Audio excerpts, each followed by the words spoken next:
O senhor fez acusações contra o juiz Sérgio Moro. O senhor tem provas daquilo que acusa o juiz? Eu não acusei o juiz Sérgio Moro de nada. Não acusou de nada? Não. Embora o senhor é considerado por ele como um foragido, mas o senhor não tem nada contra ele? Excelência, meus passaportes estão aqui. Eu estou quites com a justiça. Eu fui processado em um processo de extradição, ela foi negada, não fui condenado em nada. Está tendo consciência da inocência, porque o senhor não se apresenta para fazer a defesa aqui no Brasil? Porque eu vou me defender na Espanha e eu usei a estratégia da extradição como uma estratégia de defesa contra um pedido de prisão preventiva abusiva e ilegal.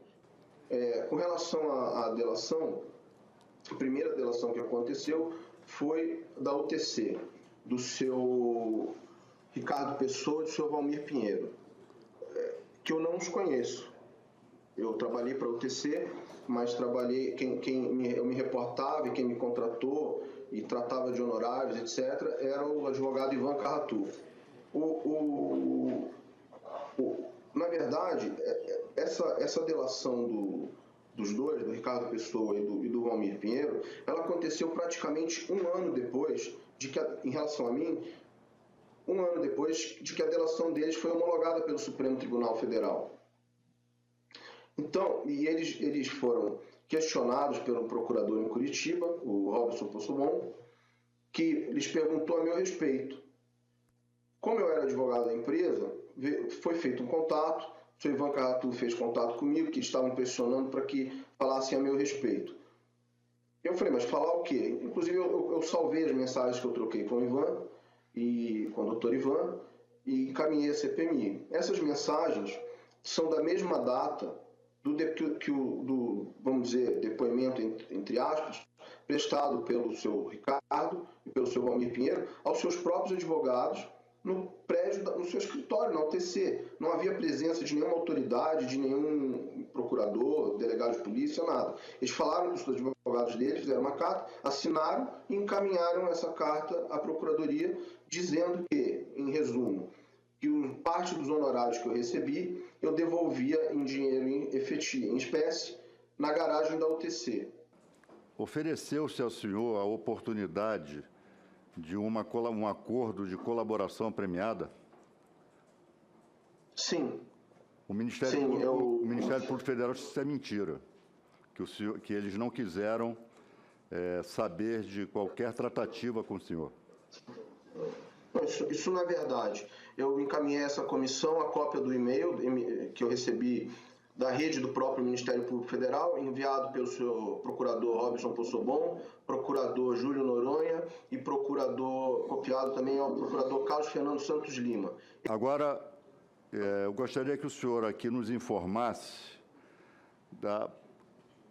primeiro, por que o senhor procurou o escritório do doutor Carlos Zuccolotto para promover aí o acompanhamento da sua investigação. O senhor já o conhecia previamente, o senhor já o conhecia antes dessas investigações das quais o senhor é alvo? Sim, ele era correspondente do meu escritório, em Curitiba. Então, ele tratava de processos do escritório, normalmente. Eu tive esse problema particular e nada mais normal do que eu procurar o meu correspondente em Curitiba, porque eu sentia que necessitava de uma pessoa ali da cidade para tentar ter uma negociação melhor. E naquela matéria o senhor diz que no diálogo, que são fatos gravíssimos, né? Que no diálogo Sim. com o doutor Carlos Zuccolotto, usou-se a expressão, isso aqui você paga por fora. Isto aqui você paga por fora. É isso? É isso? Sim. É isso? Isso Verdade. Está no diálogo. Sim. Isso saiu... É isso. Isso foi escrito pelo doutor Zuccolotto. Foi solicitado dessa forma. E qual foi a justificativa para esse pagamento por fora? Que justificativa ele usou para o senhor? Nenhuma. Eu também não procurei saber porque eu não gostei. Bom, o senhor não gostou por algum motivo. Qual foi o motivo do senhor não ter gostado? Porque essas mensagens, somado ao histórico que eu vinha já sofrendo na Procuradoria, as pressões, eu me senti constrangido. Aquilo ali estava mais parecendo uma extorsão. Mas me diga uma coisa, o senhor falou há poucos instantes, eu não entendi direito, a situação que o doutor Marcelo Miller apresentou uma relação de políticos que poderiam ser delatados. O senhor podia esclarecer melhor essa situação? Não, ele não apresentou um papel. Ele não apresentou um papel. Primeira atitude dele que me chamou a atenção foi o seguinte: eu, por uma lealdade que estava, vamos dizer, colaborando, em contato com o Ministério Público e de boa fé, eu fui convocado para uma reunião na Odebrecht com os advogados, com o doutor Maurício Ferro, doutor Adriano Maia, doutor Marcos Simões, doutor... não me lembro qual era o outro advogado. E quando eu comuniquei isso, o procurador, na época, Marcelo Miller, ele sugeriu, então vai lá e grava. Eu falei, mas como que eu vou fazer isso, doutor? Eu vou numa reunião de advogados, vou gravar a reunião de advogados. Nesse momento, o procurador Sérgio Bruno ele falou, não, então vai lá, escuta e vem aqui contar para nós. Que advogado o senhor procurou e contratou? Inicialmente me acompanhou nas tratativas o Leonardo Pantaleão. E eu percebi que havia uma dificuldade nas negociações e eu já tinha no meu escritório correspondente em Curitiba o doutor Carlos Zuccolotto, e aí eu procurei para tentar auxiliar. Porque... Como é que o senhor interpretou o termo panela de Curitiba, advogados da panela de Curitiba? Eu entendi. Primeiro, somado a isso, que o Ricardo Pessoa e o senhor Ricardo Pessoa e o senhor Valmir Pinheiro já haviam feito o acordo, e também o acordo da UTC, e eles estavam falando com experiência, né? Então, eu entendi que aquilo ali tinha um fundo de verdade, que teria que contratar um profissional ali de Curitiba, que tivesse ligações com a Força Tarefa. Tudo bem, uma coisa assim, poxa, olha, essa causa é muito complexa, tal, que o senhor tem que contratar um Sobral Pinto, o senhor tem que contratar um Evandro Nise Silva, o senhor tem que contratar um grande advogado, isso é absolutamente plausível. Agora, o termo panela me parece ser um termo pejorativo e que demonstraria ali uma relação, né, entre profissionais, determinados profissionais da advocacia e a chamada Operação Lava Jato, relações mais, enfim, íntimas. Então, o que eu quero saber é isso, como o senhor interpretou o termo panela de Curitiba, porque parece que o senhor seguiu o conselho, né? O senhor procurou o doutor Zuccolotto e procurou o doutor Marlos Arnes, né, que seria o integrante dessa panela de Curitiba. Como o senhor, isso que eu quero saber do senhor, como o senhor interpretou ali a panela de Curitiba? Panelinha, o que é uma panelinha? Que se eu conseguisse, para que eu conseguisse fazer um acordo dentro de condições satisfatórias em Curitiba, era necessário um profissional que tivesse bom trânsito e bom acesso à força-tarefa da Lava Jato em Curitiba. 6 executivos da Odebrecht participaram da compra de um banco em Antígua, mas essa participação desses 6 eram eles ou era a Odebrecht que era dona do banco? É isso que eu estou querendo entender. Eles compraram para uso da Odebrecht. Boa parte das denúncias são feitas a partir de extratos do Meyer Bank. As delações da Odebrecht. Então, a Odebrecht apresenta extratos de um banco que ela é a dona. Sim. E esses extratos que o senhor alega que foram fraudados, foram manipulados, são extratos falsos, é isso que o senhor afirma? Exato. E o que são essas operações chamadas Dragão, Quibe e Esfirra? Agora, isso aqui é uma mistura de comida árabe com chinesa. Dragão, quibe e esfirra. Não, eu posso explicar Eu posso explicar. Eu tomei conhecimento completo do que eram essas 3 operações já nessa fase que a gente chamava lá, o Maurício, de desmonte do departamento, que foi coordenada por ele. Essas operações eram operações de geração de caixa 2 da Odebrecht. A operação Kibe era administrada e controlada exclusivamente pelo Sr. Samir Assad. As operações Esfirra eram controladas pelo Samir e pelo irmão dele, Adir. Elas tinham um custo para a empresa, para a Odebrecht, de 5,5%, cada uma delas.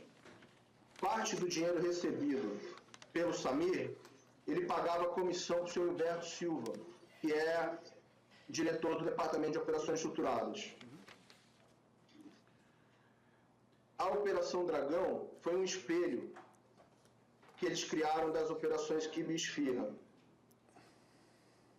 E eram controladas pelo Fernando, pelo Olívio, e pelo Vinícius e pelo Luiz Eduardo. Eles justificaram para o Hilberto Silva que essa operação, a Dragão, ela tinha um custo mais baixo, de 4%, para enganar o Hilberto, porque o Hilberto ganhava comissão no Kibe e Esfirra do Samir. Então eles diziam que essa operação era do chinês, do VU, e que ela só custava 4%. Só que esses 4% foi para o bolso deles. E para identificar isso, eles fraudaram o sistema do banco para não identificar as transferências internas. O sistema MyABD era um sistema utilizado para registrar todas as operações que a Odebrecht fazia no mundo. Esse sistema estava armazenado aonde, o senhor sabe? Na Suíça. E o Drauzes era um sistema de comunicação interna. E estavam no mesmo data center. Tanto o Drauzes como o sistema do banco e o MyABD. Se os executivos realizavam operações para fraudar a própria Odebrecht, cobrando comissões que ficavam para eles, como que eram lançados no Drauzes, como que, afinal de contas, o executivo não ia dizer que estava cobrando comissão para ele. Essas comissões eram lançadas em nome de quem? Por exemplo, no caso da Operação Dragão, eles lançaram o nome chinês, né? Mas haviam outros desvios também antes mesmo de chegar. Às vezes, na operação de desmonte aí, que foi feita, coordenada pelo Dr. Maurício Ferro, eu tomei conhecimento que havia, por exemplo, desvio de outros funcionários, não só do Departamento de Operações Estruturadas. Por exemplo, o seu Rogério Araújo se verificou que ele havia cobrado, dito que iria pagar 6 milhões de dólares, ou de dólares, se eu não me engano, a mais de propina numa operação lá para a Petrobras. E, na verdade, esses 6 milhões de dólares acabou sendo enviado para a conta dele. Isso eu tomei conhecimento, e a empresa também, já quando o Maurício estava desmontando o departamento. Então, é possível que dentro do MyABD constem informações em planilhas, teoricamente, de recursos que foram destinados para determinadas pessoas, mas que, na realidade, foram dinheiros que foram apropriados pelos próprios executivos. Sem dúvida. Esse caso do Rogério Araújo, na própria delação dele, ele acaba admitindo que esse dinheiro foi para ele. Ele só não admite que ele roubou a empresa, mas, na verdade, esse dinheiro foi para ele. E para esse dinheiro ter saído para a conta dele, tem que ter sido lançado no MyWebDay. Se foi lançado no MyWebDay, ele teve todas as autorizações, vamos dizer, de segurança, para que o dinheiro fosse pago. Ou seja, ele manipulou o lançamento. Esse lançamento, ele disse que pagou X, e, na verdade é X menos Y, né? Na verdade, quem tinha que receber não recebeu esse valor. Então é possível que conste no MyABD... Só resumindo para o senhor, deputado, o que eu quero dizer é o seguinte: os lançamentos, de uma forma mais clara, os lançamentos que foram feitos, lançados no sistema MyWebDay, não são 100% garantidos de que os valores e volumes pagos ali a determinadas pessoas, que podem ser quem seja, foram de fato pagos.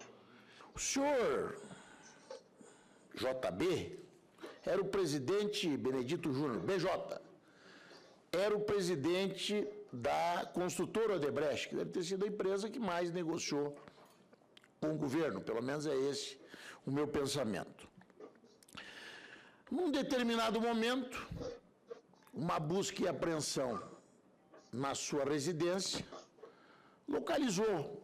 Tem gente até disse que estava lá plantada essa lista, mas, em suma, localizou uma lista de políticos que estariam sendo beneficiados por propina, né, num segmento administrado por ele. O senhor tem conhecimento disso? O senhor tem conhecimento? Se foi plantado, senhor? Como? A lista? Se a lista foi plantada. Foi plantada, sim. A lista foi plantada? Sim, o Benedito Júnior já sabia que podia ser alvo de alguma operação da Polícia Federal. Então, todos os executivos da empresa naquele momento estavam preparados para deixar à disposição do que fosse encontrado só o que era de interesse. A empresa contratou pessoas para ficar na porta da Polícia Federal de madrugada, vendo se saíam carros para ver se ia ter operação.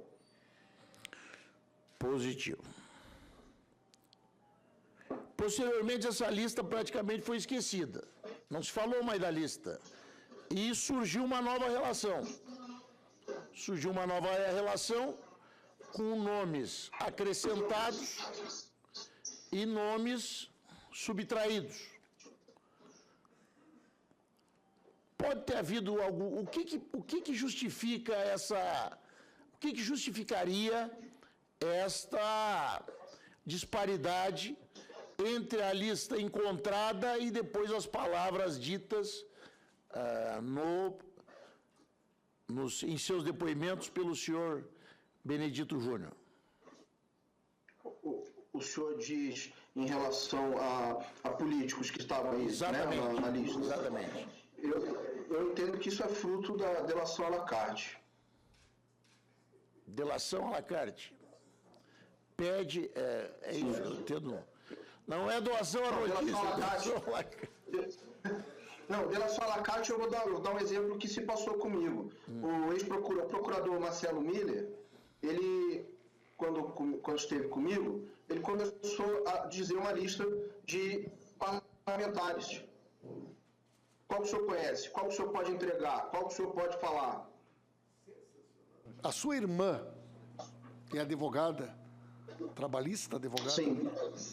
Em algum momento ela Faz foi... processo civil. Ela sofreu, de maneira direta ou indireta, algum tipo de constrangimento para, através desse constrangimento, forçarem o senhor a ter algum tipo de postura diferente da que o senhor tem tido no enfrentamento dessa situação?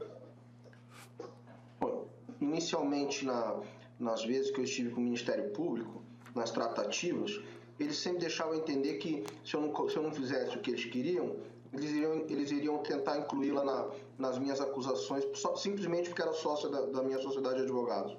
Pouco importava se ela advogava para empreiteiro ou não.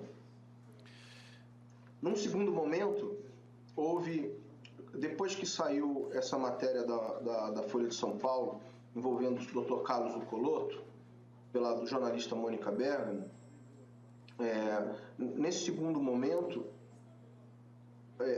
chegou no meu escritório um ofício do Ministério Público Federal de Curitiba, Paraná, em nome da minha irmã. Como, em razão das ameaças prévias que eu comentei agora, eu já havia tomado a providência de mudar não só a minha irmã, mas toda a minha família do Brasil, eu pedi que a minha irmã respondesse ao Ministério Público Federal brasileiro, que ela se mudou e deu o endereço dela aqui na Espanha. A sua irmã foi para a Espanha também? A sua irmã está na Espanha hoje? Toda a minha família. Sua mãe também? Toda a minha família. Toda a minha família se mudou. A sua mãe é médica? A sua mãe é médica? Correto. Todo mundo teve que sair do Brasil? Sim, por cautela a essa perseguição? exato.